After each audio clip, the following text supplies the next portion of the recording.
Монгол Улсын ерөнхийлөгчийн үйлдвэр үйлчлэгээний бодлогын зөвлөх Даваа Баяр, Улсын хурлын гишүүн байгаль орчин хүнс хөдөө аж ахуйн байнгын орны дарга байсан болон холбогдох албаныхантай уулзалт хийлээ.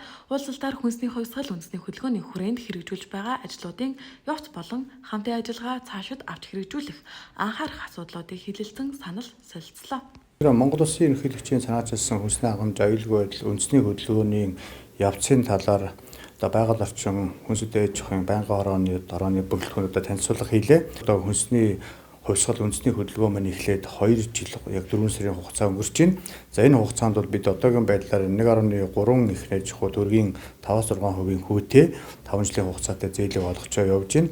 Мэдээж энэ салбарт бол тодорхой хэмжээний амжилтууд араасаа гараа явж байгаа. Хууль эрх зүйн орчны шинжил удаашралтай явж байгаа гэсэн байнгын орныхоо танилцууллаа. Тэгэхээр мэдээж бид нэр хууль эрх зүйн орчны шинжилгээ маш шуурхай явуулж ийж өнөөдөр энэ олгосон зээлийн үр дүн маань гарах юм байнамаа. Хүнсний хувьсгалын үр дүн өндөр болгож гаргахын тулд их хурлаас бас ажлын хэсэг гаргалаа.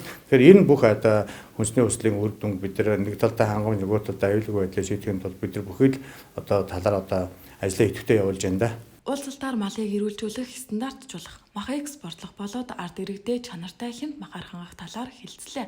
Мөн хүнсний бүтээгдэхүүний хадгалалт, аюулгүй байдалд анхаарах, хяналт тавих зэрэг өргөн хүрээнд санал солилцсон хийгдэж буй ажлуудын хэрэгжилтэнд илүүтэй анхааран хамтарч ажиллахаа хоёр тал илэрхийллээ. Ерөнхийлөгчийн хүнсний хувьсгалын хүрээнд энэ ажлыг эрчимжүүлэх, бүрэн хэрэгжүүлэх асуудал дээр манай баян ороо анхаарч ажиллаж байгаа. Хүнсний хувьсгалын хүрээнд нэгдүгээрт хүнсний ногоо эх орныг хөрсөн дургасан эрүүл хүнсээр ард иргэдэд хангах асуудлыг дотооддоо бүрэн хангах асуудлыг эренж тавьсан шүү дээ. Энийг бол дэмжих, эрчимжүүлэх, хэрэгжүүлэх ажлуудаар анхаарч ажиллаж байгаа. Тэгэхээр энэ дээр анхаарч ажиллаад дотооддоо хангах талын асуудлыг бид нэр энэ жилийн чуулганаар тавьсан урд маш болгонд бас ирж байсан. Хүнсний хангамж аюулгүй байдал үндэсний хөдөлгөөнийг цаашид улам бүр амжилттай хэрэгжүүлэхийн тулд төрийн байгууллагуудын хамтын ажиллагаа уялдаа холбоо маш чухал юм а.